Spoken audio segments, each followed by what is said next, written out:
श्री स्वामी समर्थ. स्वागत आहे तुमचं माझ्या यूट्यूब चॅनलमध्ये. आजचा दिवस तुम्हाला खूप छान सुख समाधानाचा आणि आनंदाचा जाऊ देत ही स्वामींच्या चरणी प्रार्थना करते आणि आज या नवीन व्हिडिओला सुरुवात करते. तर बघा मित्रमैत्रिणींनो, बघा 21 नोव्हेंबर पासून पवित्र अशा मार्गशीर्ष महिन्याला सुरुवात झालेली आहे आणि उद्या 27 नोव्हेंबरला मार्गशीर्ष महिन्यातील पहिला गुरुवार जो आहे तर तो असणार आहे. मार्गशीर्ष महिन्यातील पहिल्या गुरुवारपासून महालक्ष्मी व्रताची सुरुवात जी आहे तर ती केली जाते. यंदा 2025 मध्ये एकूण 4 गुरुवार जे आहेत तर ते आलेले आहेत आणि अनेक घरामध्ये वर्षानुवर्ष महिला स्त्रिया ज्या आहेत तर त्या मार्गशीर्ष महिन्यातील गुरुवारी व्रत जे आहे तर त्या करत असतात. या दिवशी व्रत करून माता लक्ष्मीची पूजा केल्याने घरामध्ये सुख शांती समृद्धी नांदत असते. त्याचबरोबर सुवासीन स्त्रियांना अखंड सौभाग्य प्राप्त होते आणि लक्ष्मीचा अखंड कृपा आशीर्वाद जो आहे तर तो त्या घरावरती कुटुंबावरती सदैव राहत असतो. माता लक्ष्मीच्या कृपेने त्या घरातील गरिबी दरिद्री दूर होऊन त्या कुटुंबाची भरभरून प्रगती होत असते. महालक्ष्मीच्या व्रतामागे हीच कहाणी सांगितली जाते की जी व्यक्ती हे व्रत जे आहे तर ते मनोभावे करते त्या व्यक्तीच्या आयुष्यातील सर्व दुःख संकटे अडचणी दूर होऊन माता लक्ष्मी प्रसन्न होते. मार्गशीर्ष हा महिना माता लक्ष्मी आणि भगवान श्री हरी विष्णुदेव यांना समर्पित केला जातो. या महिन्यामध्ये गुरुवारच्या दिवशी व्रतासोबतच माता लक्ष्मीच्या पूजेसोबतच काही प्रभावशाली सेवा आणि उपाय देखील केल्या जातात. आपल्याला मार्गशीर्ष महिन्यातील गुरुवारी सकाळीच घरात एका झाडाचं पान जे आहे तर ते आणायचं आहे. हे पान आणल्याने काय होईल तर आपलं 7 पिढ्यांचं दारिद्र्य दुःख गरिबी नष्ट होऊन कितीही कठीणातील कठीण इच्छा ही तुमची नक्की पूर्ण होईल. घरात अखंड माता लक्ष्मी नांदेल. कोणताही शत्रू त्रास देणार नाही. पितृदोष नजरबाधा ही सुद्धा नष्ट होईल. तर असे कोणत्या झाडाचे पान आणायचे आहे त्या पानाचं काय करायचं आहे अशी संपूर्ण माहिती आजच्या या नवीन व्हिडिओमध्ये मी तुमच्या बरोबर शेअर करणार आहे. त्यामुळे तुम्ही हा व्हिडिओ स्किप न करता शेवटपर्यंत नक्की बघा. चॅनलवरती तुम्ही जर हा व्हिडिओ पहिल्यांदा बघत असाल तर चॅनलला आवर्जून सबस्क्राईब करा आणि असेच नवनवीन माहितीपूर्ण व्हिडिओ बघण्यासाठी समोरील बेल आयकॉनलाही प्रेस करा आणि असेच नवनवीन माहितीपूर्ण व्हिडिओ बघण्यासाठी समोरील बेल आयकॉनलाही प्रेस करा. त्यामुळे काय होईल जेव्हा कधी मी नवीन व्हिडिओ अपलोड करेल तर सर्वात अगोदर त्याचे नोटिफिकेशन तुम्हाला मिळेल आणि तुम्ही एकही व्हिडिओ मिस करणार नाही. तर बघा मित्रमैत्रिणींनो, आज या व्हिडिओमध्ये मी तुम्हाला जो उपाय सांगणार आहे तर हा उपाय आपल्याला गुरुवारी मार्गशीर्ष महिन्यातील गुरुवारी करायचा आहे. उद्या मार्गशीर्ष महिन्यातील पहिला गुरुवार आहे तर तुम्ही हा उपाय उद्या करू शकता. आणि जर तुम्हाला काही कारणाने उद्या हा उपाय करणं नाही शक्य झालं तर मग मार्गशीर्ष महिन्यातील दुसऱ्या तिसऱ्या किंवा चौथ्या गुरुवारी हा उपाय तुम्ही केला तरी देखील चालणार आहे. तर मार्गशीर्ष महिन्यातील प्रत्येक गुरुवारी तुम्हाला हा उपाय जो आहे तर तो करायचा आहे.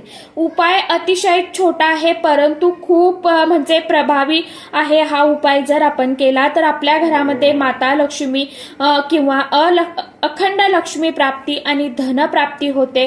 भगवान श्री हरी विष्णुदेव आणि माता लक्ष्मी यांच्या आशीर्वादाने जीवनातील सर्व कष्टांपासून मुक्ती मिळते आणि आपल्या मनातील सर्व इच्छा आकांक्षा ह्या देखील पूर्ण होतात. आपलं घर हे आनंदाने भरून जातं. त्याचबरोबर हा उपाय केल्याने श्रीमंतीचे योग देखील जुळून येतात. कारण मार्गशीर्ष महिन्यातील गुरुवार हा माता लक्ष्मी हा लक्ष्मी प्राप्तीसाठी आणि धन प्राप्तीसाठी खूप खास विशेष महत्वाचा मानला जातो. त्याचप्रमाणे मोठा मानला जातो. या दिवशी आपल्या प्रत्येकाच्या घरामध्ये माता लक्ष्मी सूक्ष्म स्वरूपामध्ये निवास करत असते आणि म्हणून आपल्याला हा जो उपाय आहे तर तो आवर्जून उद्याच्या दिवशी सर्वांनी करायचा आहे. जर भरपूर दिवसापासून तुमच्या मनामध्ये एखादी इच्छा असेल आणि ती इच्छा पूर्ण करण्यासाठी जर तुम्ही खूप प्रयत्न करत असाल खूप कष्ट करत असाल तरीही तुमच्या मनातील कोणतीही इच्छा पूर्ण होत नाही तर मग हा उपाय तुम्ही अवश्य करून बघा. उपाय केल्याने आपल्या सर्व इच्छा मनोकामना ह्या पूर्ण होतात. मग तुमची इच्छा नोकरी प्राप्तीबद्दल असेल, धनप्राप्तीबद्दल असेल किंवा मुलांची प्रगती होण्याबद्दल असेल, त्याचप्रमाणे कर्जातून मुक्त होण्याबद्दल असेल किंवा एखादं नवीन घर खरेदी करायचं असेल, अशा शारीरिक मानसिक कोणत्याही इच्छा असतील तर त्या पूर्ण होतील. फक्त इच्छा घेताना आपल्याला चांगल्या इच्छा घ्यायच्या आहे, तरच आपल्या इच्छा ज्या आहेत तर त्या पूर्ण होतात. आणि घेताना एकच इच्छा आपल्याला मनामध्ये ठेवायची आहे. घरामध्ये कोणत्याही प्रकारची समस्या असेल, अडचणी असतील, बऱ्याच वेळा आपल्या घरामध्ये सतत भांडणे, वादविवाद, कलह होत असतात. घरामध्ये आलेली लक्ष्मी टिकत नाही. कोणत्या ना कोणत्या कारणाने घरातून पैसा हा जास्त प्रमाणामध्ये खर्च होतो. जिथे आपण 10 रुपये कमवतो तिथे 100 रुपये खर्च होतात. धनामध्ये वाढ होत नाही किंवा प्राप्त धन लक्ष्मी घरामध्ये स्थिर राहत नाही, लक्ष्मी प्रसन्न होत नाही. तर यासारख्या समस्या दूर होण्यासाठी देखील हा उपाय अतिशय अत्यंत प्रभावशाली मानला जातो. त्याचप्रमाणे तुम्हाला एखाद्या व्यक्तीचा, शत्रूंचा सतत त्रास होत असेल किंवा तुमचा एखादा विरोधक असेल आणि त्या व्यक्तीमुळे तुमच्या आयुष्यामध्ये काही अडचणी, अडथळे येत असेल, तर त्या व्यक्तीमुळे तुमची महत्वाची कामं पूर्ण होत नसेल, तर तुम्ही हा उपाय अवश्य करून बघा. हा उपाय केल्याने शत्रू त्रास जो आहे तर तो सुद्धा दूर होतो. आपल्या वास्तुशास्त्रामध्ये अशी काही झाडे झुडपे सांगितली जातात, त्यामध्ये साक्षात देवी देवता ज्या आहेत तर त्या निवास करतात. त्या झाडामध्ये एक दैवी शक्ती असते आणि विशेष तिथीवरती या झाडाची पूजा केल्याने ती दैवी शक्ती आपल्याला प्राप्त होत असते. त्या देवी शक्तीचा खूप चांगला लाभ जो आहे तर तो आपल्याला होत असतो. देवी देवता आपल्यावरती प्रसन्न होतात आणि आपल्या आयुष्यात सकारात्मक गोष्टी ज्या आहेत तर त्या घडून येत असतात. तसेच एक दैवी शक्ती असलेलं झाड म्हणजे मनी प्लांट जो आहे ना, तर मनी प्लांट या गुरुवारच्या दिवशी मनी प्लांटची पूजा करण्याला खास विशेष महत्व दिलं जातं. कारण या झाडाला साक्षात माता लक्ष्मीचं प्रतीक मानलं जातं. वास्तुशास्त्रानुसार असं म्हटलं जातं की जर आपण गुरुवारच्या दिवशी मनी प्लांटच्या झाडाची पूजा केली, या झाडासंबंधित काही प्रभावी उपाय जर केले, तर आपल्या कुंडलीतला शुक्र ग्रह आणि गुरु ग्रह हा मजबूत होतो. यामुळे आपल्याला प्रत्येक कामात यश मिळू लागतं. आपल्याकडे धनसंपत्ती, पैसा, वैभव येऊ लागते. आपली आर्थिक संकटातून मुक्ती होते, ज्यामुळे धन आणि समृद्धी वाढत असते. हा उपाय करण्यासाठी आपल्याला एक मनी प्लांटचं पान जे आहे तर ते लागणार आहे. हे पान घेताना चांगलं घ्या. आपण कुठेही खराब झालेलं किंवा किडलेलं, फाटलेलं असं पान घेऊ नका. एक चांगलं पान घ्या आणि नंतर ते स्वच्छ धुवून काढायचं आहे. त्यानंतर आपल्याला एक प्लेट घ्यायची आहे. प्लेटमध्ये थोडेसे अखंड तांदूळ जे आहेत तर ते ठेवून घ्यायचे. तांदूळावरती आपल्याला हे जे मनी प्लांटचं पान आहे तर ते ठेवायचं आहे आणि त्या पानावरती एक गुळाचा खडा आणि थोडीशी हरभऱ्याची डाळ जी आहे तर ती ठेवून घ्यायची आहे. यानंतर एक शुद्ध गाईच्या तुपाचा दिवा जो आहे तर तो आपल्याला लावून घ्यायचा, धूप लावून घ्यायचा आणि दोन्ही वस्तू तुम्हाला तुमच्या देवघरामध्ये आणि माता लक्ष्मीच्या फोटो समोर ठेवायच्या आहे. म्हणजे हे पान आणि हा दिवा, यानंतर तिथे बसून तुम्हाला 16 वेळा महालक्ष्मी अष्टकम जे आहे तर ते पठण करायचं आहे. दोन्ही हात जोडून हा उपाय आपण कशासाठी करत आहोत तशी मनोमन प्रार्थना करायची आहे. माता लक्ष्मीला विनवणी करायची आहे.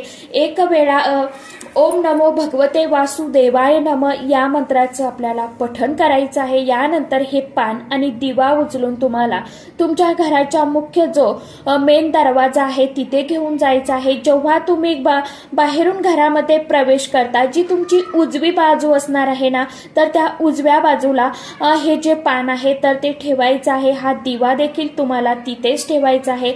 संपूर्ण दिवसभर हे पान तिथेच राहू द्या आणि गुरुवारच्या दिवशी म्हणजे उद्या सायंकाळी 5 वाजल्यानंतर ते पान तिथून तुम्हाला उचलायचं आहे आणि त्या पानावरती असणारी जी हरभरा डाळ आणि गुळाचा खडा आपण ठेवलेला होता तर तो तसाच ठेवायचा आणि तुमच्या घराजवळ असणाऱ्या गायीजवळ तुम्हाला जायचं आहे किंवा दारावरती गाय येत असेल, घरी गाय असेल तर तिला तुम्हाला हळदी कुंकू लावायचं आहे. गायीच्या पायावरती तुम्हाला पाणी टाकायचं आहे. गायीला हे जे पान आहे तर ते तुम्हाला गुळासहित खाऊ घालायचं आहे. गायीला तुम्हाला हाताने खाऊ घालायचं आहे. असं म्हणतात की गोमातेच्या जिभेचा स्पर्श हा आपल्या हाताला झाला तिथूनच आपलं नशीब जे आहे तर ते बदलायला सुरुवात होते. नसेल शक्य तर समोर ठेवून तुम्ही खाऊ घातलं तरी देखील चालणार आहे. यानंतर गोमातेला तुम्हाला मनोभावे प्रार्थना करायची आहे. तिच्या पाठीवरनं तुम्हाला हात फिरवायचा आहे, कुरवाळायचा आहे आणि नमस्कार करायचा आहे. शक्य असेल तर प्रदक्षिणा करायची आहे आणि आपल्या मनातील ज्या काही इच्छा आहेत तर त्या तुम्हाला व्यक्त करायच्या आहे. त्या पूर्ण होण्यासाठी तुम्हाला मनोभावे प्रार्थना देखील करायची आहे. गाईला साक्षात माता लक्ष्मीचं स्वरूप मानलं जातं. या दिवशी गाईला हे पान खाऊ घातल्याने माता लक्ष्मी ही आपल्यावरती अतिप्रसन्न होते. गाईच्या पोटामध्ये 33 कोटी देवी देवता ज्या आहेत तर त्या वास करत असतात. त्यांचा आशीर्वाद आपल्याला मिळत असतो. यामुळे आपल्या जीवनातील सर्व अडचणी दूर होऊन आपल्या सर्व इच्छा ह्या पूर्ण होतात. लक्ष्मी प्राप्तीसाठी आणि धनप्राप्तीसाठी आपल्या घरामध्ये मनी प्लांट असणं हे खूप महत्वाचं आहे. आपल्या वास्तुशास्त्रामध्ये सांगितले जाते ज्या घरामध्ये तुळशीप्रमाणेच मनी प्लांट लावलेला असतो आणि तो अगदी बहरलेला, चांगला, टवटवीत आणि हिरवागार असतो तेव्हा त्या घरातील आर्थिक अडचणी ह्या दूर होतात. त्या घरामध्ये पैसा हा येऊ लागतो. पैशासंबंधी ज्या काही अडचणी आहेत तर त्या सुद्धा दूर होतात. आणि म्हणून तुम्ही उद्या गुरुवारच्या दिवशी हा उपाय जो आहे तर तो अवश्य करा. आणि शक्य असेल तर मनी प्लांट जो आहे तर तो सुद्धा तुम्ही तुमच्या घरामध्ये लावू शकता. आता मनी प्लांट कसा लावायचा आहे, कशा पद्धतीने लावायचा आहे याविषयीचाही आपल्या चॅनलवरती व्हिडिओ मी अपलोड केलेला आहे. फक्त तुम्हाला थोडा जुना व्हिडिओ आहे तो तुम्ही बघू शकता. कशा पद्धतीने काळजी घ्यायची आहे, कशा पद्धतीने लावायचा असतो, कुठे कोणत्या कोपऱ्यामध्ये ठेवायचं असते मनी प्लांटचं झाड, संपूर्ण माहिती त्या व्हिडिओमध्ये मी शेअर केलेली आहे. तर ज्यांना बघायचं असेल त्यांनी जे व्हिडिओची लिस्ट असते ऑलरेडी पॉप्युलर असे व्हिडिओ असतात ना लेटेस्ट, तिथे जायचं आहे आणि तिथून तुम्ही तो व्हिडिओ बघू शकता. तर सांगितल्याप्रमाणे उद्याच्या दिवशी हा जो मनी प्लांटच्या पानाचा उपाय आहे तर नक्की करून बघा. उपाय करत असताना मनामध्ये श्रद्धा ठेवा, पूर्ण विश्वासाने उपाय करा. सोबतच कष्ट देखील करत राहा, कर्म चांगली करत राहा.